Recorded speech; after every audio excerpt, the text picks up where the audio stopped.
Having managed around $2 million in active ad spend on Google, especially on search campaigns, these are going to be the five biggest mistakes I probably see the most often when I'm either auditing ad accounts or just working on other people's accounts.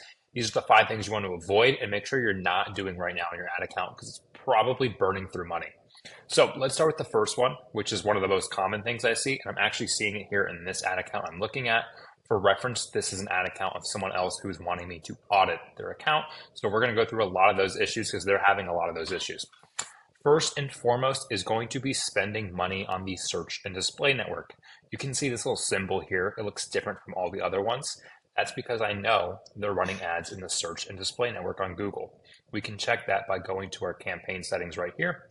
And then we'll see on the right-hand side, if we scroll up under networks, they're running ads on the Google Search Partners and the Google Display Network.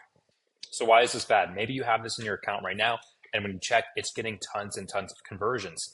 Actually, we can go ahead and check that real quick before I explain that to you. So let's quickly filter it down. Let's go to segment, and let's look at network. So here we can break down to see the spend, the cost, the conversions, all the metrics just on the different networks. So we're looking at month-to-date data so far. You can see there's three networks. Google Search is going to be the primary network. This is where you want your ads to serve. This is the Google Search you actively go on your phone, go on your computer, and you search. Then there's search partners, which are like third-party vendors almost, or probably a better way to explain it is just it's not Google. It's just not the Google Search. It's like other apps, other websites, third-party websites, AdSense sometimes, stuff like that. And then Google Display is just display, so it's mostly going to be like AdSense and other things. I can actually pull up the exact list here right now.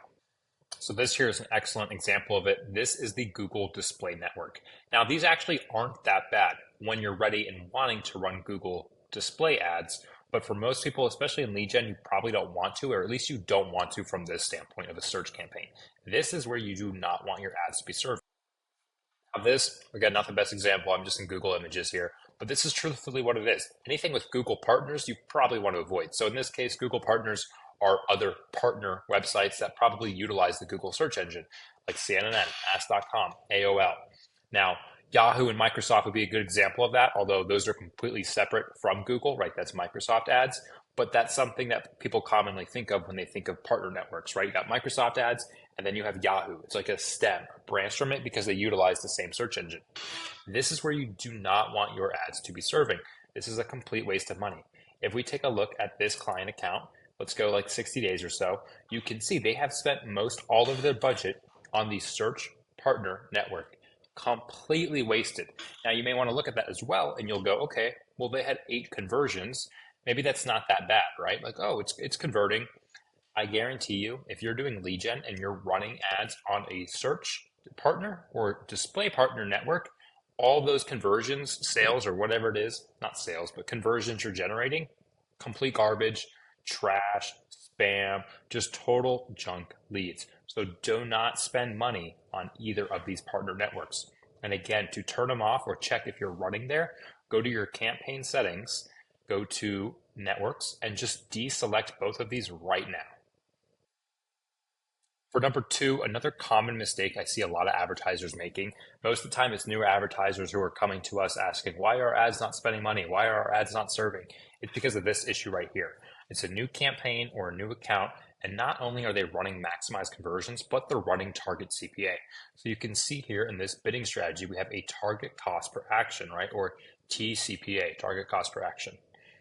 In this case, it's $9. Well, $9 for a TCPA is pretty low and pretty limiting, right?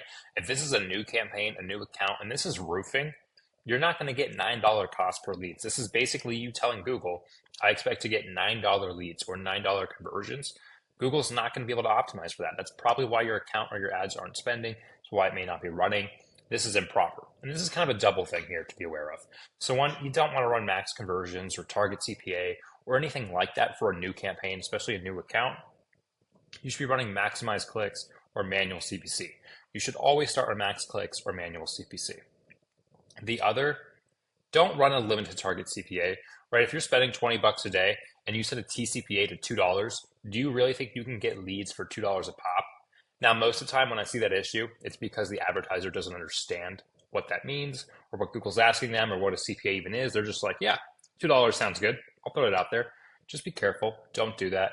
Focus on max clicks or manual CPC for a brand new campaign, and make sure you set a max bid limit so you don't absurdly overpay for a cost per click. Get a rough idea on what your cost per click would be for your general niche in your area and set it a little higher. So for this guy, maybe he's in Florida, roofing. We'll call it $14 average CPC in his area. Maybe I'll set a $17 one just to play it safe, but also remain competitive.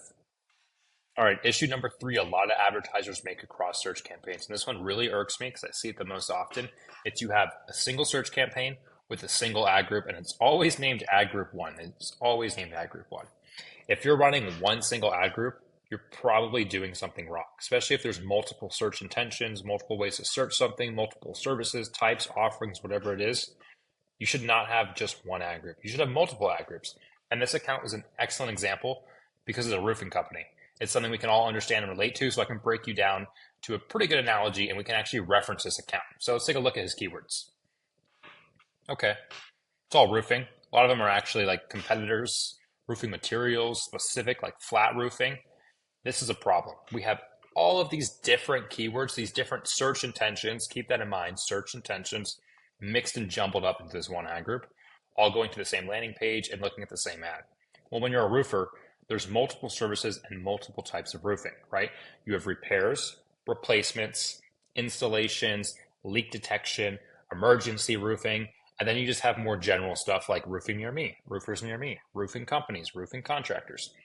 Everything I just named should be isolated into its own ad group, right? You should not have roof repair keywords in the same ad group as roof installation. You should not have roof repair keywords in the same ad group as roofers near me. Those should be separated because they have different search intentions and they require a different ad copy and sometimes different landing pages. Like this, flat roof repair and roofing materials.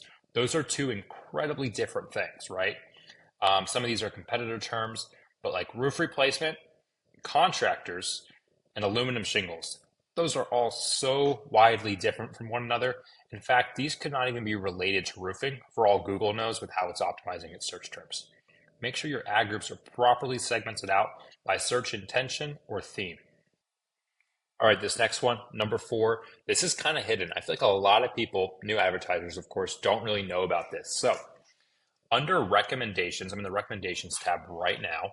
In the upper right, go ahead and hit auto apply. These are these auto apply features that Google has on, mostly by default, where it says save time with auto apply, where usually it's making optimizations or adjustments in your ad account for you.